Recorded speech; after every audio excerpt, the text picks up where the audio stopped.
तिल के बोरा में पूरा हाथ डाल दो, जितना तिल छप जाए उतनी बार भी दूसरे धर्म का व्यक्ति सौगंध अपने बाप की खाए, तब भी एक तिल बराबर उसका विश्वास मत कर। को जागना पड़ेगा, अपनी बहनों को, अपनी बेटियों को हमें शिक्षा देनी पड़ेगी।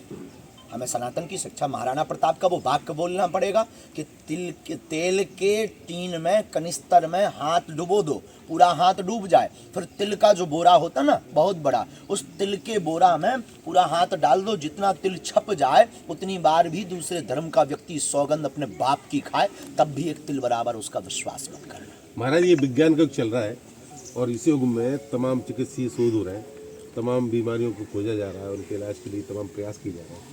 ऐसे में आपके पास कोई भी पहुंचता है, उसको किसी प्रकार का इन्फेक्शन है, कोई बड़ी बीमारी कुछ भी है, और वो आप तुरंत उसको बोल देते हैं कि हाँ सही हो जाएगा, फिर इसके पीछे क्या लॉजिक? अवधारणा है आपकी। पहली बात तो असाध्य रोगों की, बीमारी की पद्धति की परंपरा आदि काल से हमारे भारत की मंत्र चिकित्सा में रही।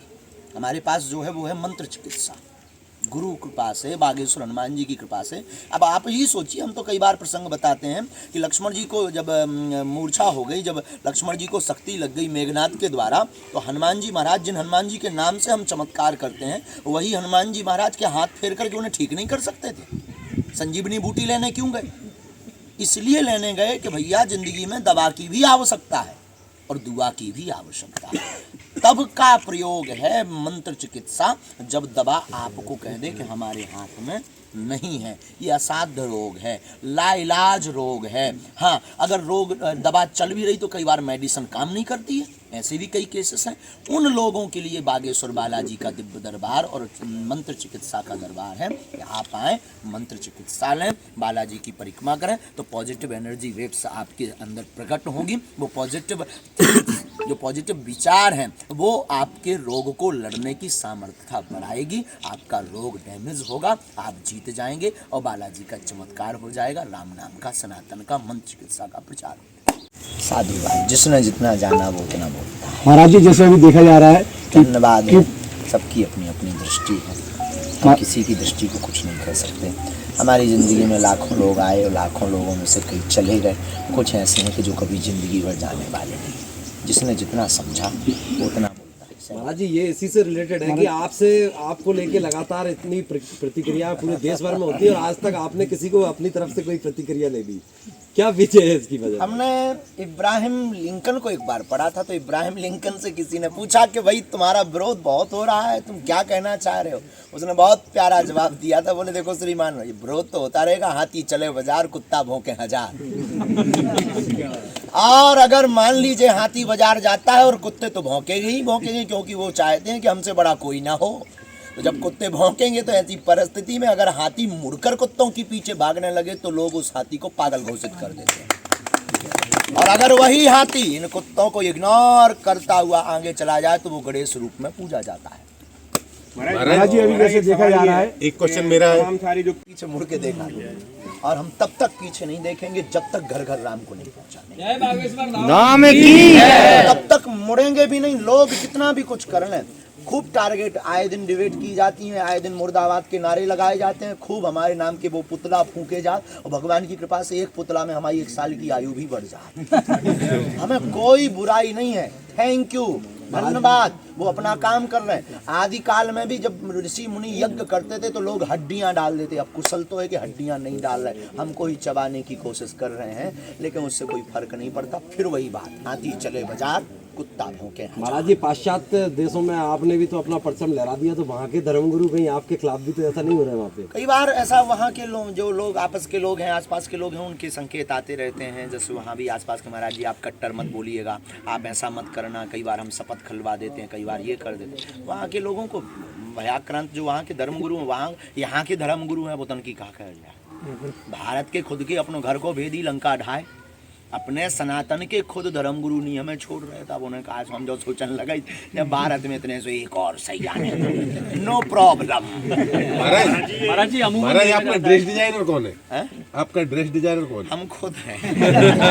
हमारे कोई ड्रेस डिजाइनर नहीं, जो मिलो सो भैया पेर लाई आदमन लगन लगत कि जो बाबा भारी भट में रहा ऐसा कहीं कुछ नहीं। जो को ले आओ तुम, अब हम कंबल पहरे, हम फिर आपने देखो हम कंबल पहरे नहीं, अब आदमी कहना ये भी एक ड्रेस है। अब क्या बताइए, कोई ड्रेस बना जात, हम जो एक चीज हमने इसका निर्णय निकाली है जो ज्यादा टीवी में आता है वो आगे को लगो लोगाई की साड़ी लो पहन ले, वो भी ड्रेस। तो हमने तो जो निर्णय, कोई ड्रेस डिजाइनर नहीं है यार भैया, इससे पहले हम अच्छे पहने थे बढ़िया चमकीले रंगे चंगे, अब आगे के लगे जी मैले कुचैले तक पहन रहे तू आदमी करना है ड्रेस डिजाइनर बाबा का।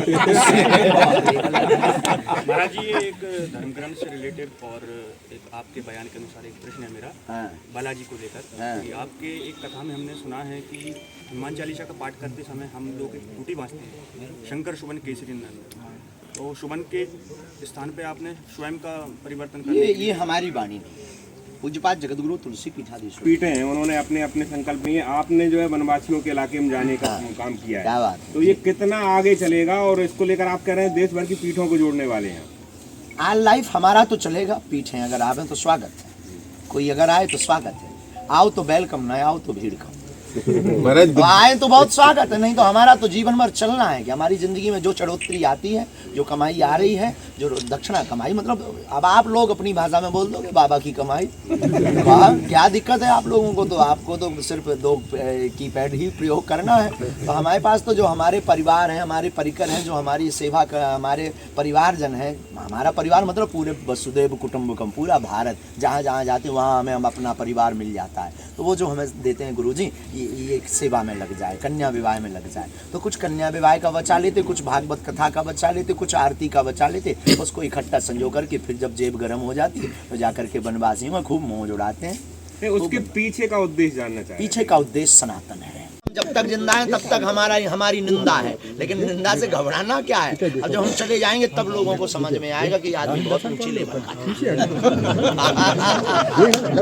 महाराज जी, बड़ी असमंजस की स्थिति रहती है। अभी एक संत आए, उन्होंने बोला कि शंकर जी की पूजा करना चाहिए, आप बालक जी की भक्ति बता रहे हैं, कोई और संत होते हैं किसी और की भक्ति बताते हैं। बहुत ये आप किसी संत के आपस में खींचातानी का भाव प्रकट मत करो। हाँ, ये सीधी सी बात है। हमारे भैया प्रदीप मिश्रा जी की चर्चा आप करना चाह रहे हो, देखो शंकर जी में और हनुमान जी में कोई अंतर नहीं, बिल्कुल नहीं। शंकर जी के रुद्रावतार ही हनुमान जी हैं। तो जो हम बता रहे वो गलत नहीं बता रहे, वे जो बता रहे वे गलत नहीं बता रहे, पकड़ा रहे एक ही पेड़ हो। अब अपन ने देखो भाई, जिसका देखो यही हमारे सनातन धर्म की खूबसूरती है। और धर्म बारन लो तो एक ही देवता है, ऊभर। अगर वो रूट गो तो उन लो बाईपास सर्जरी को दूसरो नहीं है, एक ही जन है, एक ही किताब है। अपनी खूबसूरती तो देखो, तुम्हारी अगर शंकर जी से नहीं पटा था नो प्रॉब्लम, जय हनुमान ज्ञान गुण सागर, इनसे नहीं पटा था श्री रामचंद्र के पालू भजमन, इनसे भी नहीं पटा था तो मुरली ले लो तुम्हें रसिया बन जाओ, और इनसे भी नहीं पटा था तुम्हें अक्खड़ फक्कड़ बनने सो बिना कपड़ा पहन हर हर भोले, इनसे भी नहीं तुम्हारी होता सो जय अम्बे गौरी। अब तुम्हें तौनी मानने सो बीना बारी नारद जी पकड़ लो।